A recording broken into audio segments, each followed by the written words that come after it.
प्यार से नहीं नहीं रुके भाई और थोड़ा प्यार से छाव से बुलाइए और थोड़ा सा थोड़ा सा और प्यार से रे रे रे वाला करोगे तो मैं और गुस्सा हो जाऊंगी। ये भी नहीं ये भी नहीं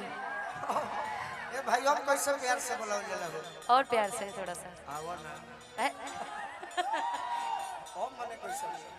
कि ये डार्लिंग आँख मूंद के डार्लिंग हाय हाय ए डार्लिंग आँख मूंद के गाना बा मोर गोर बदनिया पर किसरिया करिया सोवेला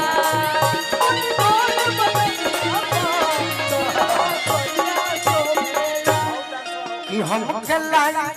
मरब पर एनी ससुना तारे के एगो शुभकामना देते हैं।